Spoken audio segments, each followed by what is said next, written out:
My first book was 32 third graders and one class bunny. And I started out as a school teacher. And I taught for 15 years in California public schools. And in the very beginning of my teaching career, it was 30 years ago, I remember very distinctly sitting in the staff room with my friends, and we were all laughing and talking about what the kids had done that day, as all teachers do. And I remember standing up like the Tin Man in The Wizard of Oz and saying, someday I'm going to write a book. And this was 30 years ago. And I always wanted to write down the stories and the anecdotes of the funny and the poignant things that happened. But I got busy with teaching, as all teachers do. I had no time to write a book. And then after 15 years of teaching in California public schools, I moved to Europe, and I started teaching in Europe at the American School in Budapest. Well, that was a private school, and it was very different than teaching in California public schools. So I had a little more time. I wasn't as tired at the end of the day. And so that old dream came back to me, write a book. So I would go home after work each day and just start writing some of the funny things that happened during the day. And after the Halloween parade, I'd write about that. After picture day, I'd write about that. After the winter concert, I'd write about that. Just took notes, just writing little things. I had never written anything before. And then after about 3 months, I noticed that I had a couple pages there. I didn't start out to write a book. And I think that's really important for the audience. I just started to write my little stories. I was just getting it out. But it was after 3 months that I realized, well, maybe I have a book here.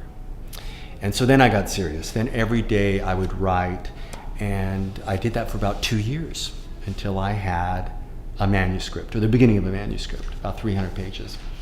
And then I flew back to California, because I'm originally from California, and I would fly there in the summers. And I was staying with a friend, and I handed it to her. And I said, read this and tell me if you think I have anything. Because remember, I'd never written anything before. And she read it, and she said, I think you have something here. Really? You do? So this will now seg into how I got my agent, and then how I got the book published. So I didn't know what to do. I was completely green at it, had never written anything. So I knew I needed an agent because I wanted to go the traditional route. I wanted to sell it to a big publishing house. So I went to Barnes & Noble, and I looked at the books on publishing, and I found the fattest book I could on landing an agent. I just grabbed the fattest book, bought that, and then this was pre-internet. I mean, internet was around, but they discouraged email. Everything was still snail mail.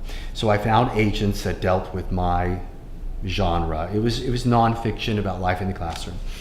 And I just found about 30 agents, and I snail mailed them my, what's it called? It's the letter, your query letter. It's your first introductory letter. I sent them my query. And in the next 3 months, I received 30 rejections. And I had to fly back to Europe to teach. And I thought, I just wasted 2 years of my life. What was I doing? Very disappointed. But then after a few months, I thought, I never emailed anybody, and there were a couple of agents who gave their emails and said it was okay to email. And so I pulled out that manuscript again and pulled out that fat Barnes & Noble book and just emailed about 10 agents. Back then, very few would accept email. It was all done by snail mail. And I sent my query, and then the next day, I get something on my Hotmail that said, send 1 chapter. There was no name, there was no Dear Phil, there was no signature, nothing.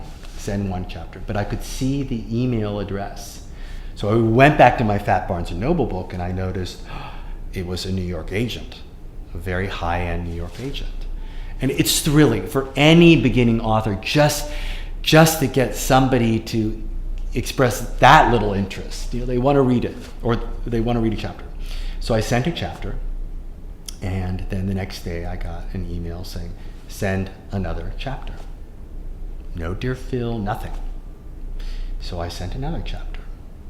And I was strategic, and I think I would recommend that authors do this. If they don't ask for the next chapter, send another chapter that's going to show another branch of your writing. So I purposely sent something that was a heart tugger, and I sent something that was funny, so they can see that you can do funny and serious, if that's what you're selling. So sent that. Third day, send a third chapter, and I thought, oh my gosh, how long is this going to go on? Finally, I sent the third chapter, and then the following day, I get the long email saying, please send the whole manuscript. Don't let anybody else see it. Send it exclusive, which some agents want. And long story short, I did get the agent. She signed me up, and she sold the manuscript at auction. And we went with Simon & Schuster. So it's a great story. It's a rare story, but that's how I landed the agent. So my advice is, don't give up.